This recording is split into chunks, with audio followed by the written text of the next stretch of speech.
Hello friends, welcome to খেল দুনিয়া। North east ইউনাইটেডের ম্যাচে মোহনবাগানের ডিফেন্স লাইন আপ কেমন হবে সেই নিয়েই কিন্তু এই মুহূর্তে সবথেকে বেশি চিন্তা।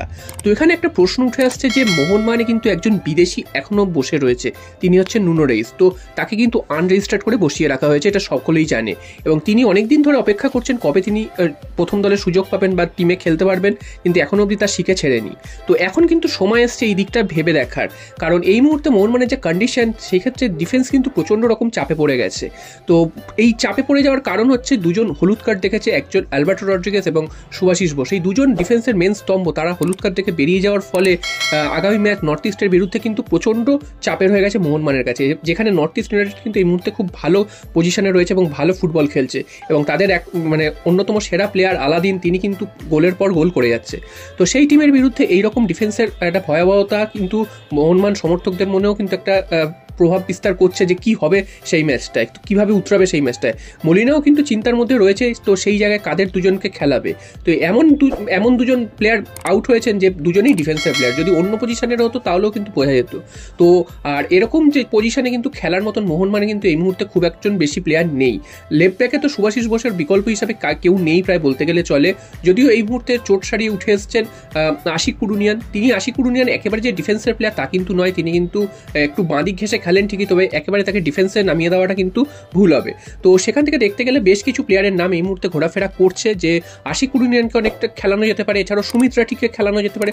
সুমিত রাঠি যদিও দীর্ঘদিন মাঠের বাইরে রয়েছেন এবং তার রিসেন্ট পারফরমেন্সও কিন্তু যথেষ্ট খারাপ, তো সেই দিক থেকে দেখতে গেলে সুমিত রাঠিকে নেওয়াটা কিন্তু খুব একটা ভালো ডিসিশন হবে না, কারণ তিনি কিন্তু অনেকদিন খেলার মধ্যেও নেই। তো তাকে হঠাৎ করে নামিয়ে দেবে ফার্স্ট 11-এ, সেটা কিন্তু বুমেরাং হয়ে যেতে পারে। তো আশিক কুরুনিয়ান কিন্তু লাস্ট ম্যাচটাও দেখেছি আমরা যে আস্তে আস্তে তিনি ফর্মে ফিরছেন, তিনি সাবস্টিটিউট হিসেবে নামছেন এখনো ঠিকই, তবে তিনি কিন্তু বেশ খেলার মতন ছন্দে রয়েছেন।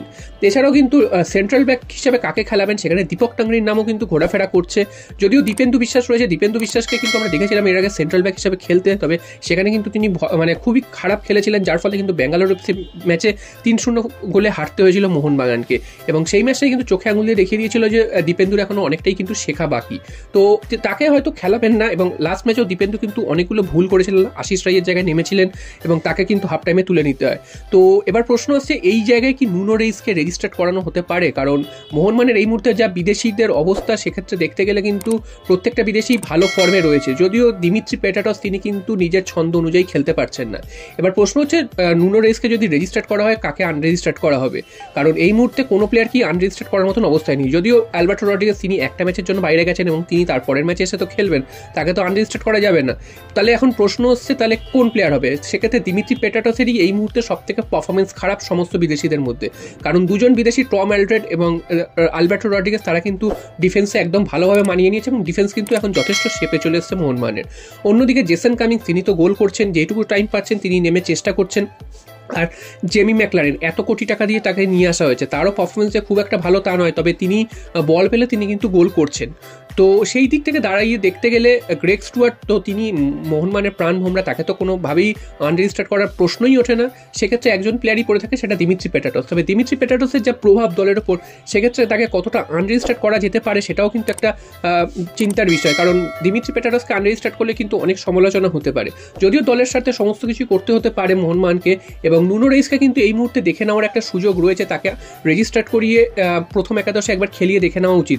যদিও নুনো রেইস কিন্তু দীর্ঘদিন মাঠের বাইরে রয়েছেন, প্র্যাকটিসের মধ্যে রয়েছেন ঠিকই, তবে খেলার মধ্যে তিনি কিন্তু নেই। তাকে যদি হঠাৎ করে প্রথম একাদশে নামিয়ে দেওয়া হয় তিনি কতটা খেলতে পারবেন সেটাও কিন্তু সন্দেহ। তবুও নুনো রেইস যেহেতু ডিফেন্সের তার এবিলিটি ভালো রয়েছে, তাই তাকে কিন্তু একবার নামিয়ে ট্রাই করতেই পারে মোহনবাগান এই সুযোগে। এবং দিমিত্রি পেটাটস যদি গ্রেগ স্টুয়ার্ট প্রথম একাদশে খেলে, দিমিত্রি পেটাটসের কিন্তু সুযোগ পাওয়ার সম্ভাবনা প্রায় নেই। তবে তার লাস্ট যে পারফরমেন্স আমরা দেখেছি বেশ কিছু ম্যাচে, সেখানে কিন্তু দিমিত্রি পেটাটস একদমই তার পুরনো ফর্মে ধারে কাছে যেতে পারছেন না।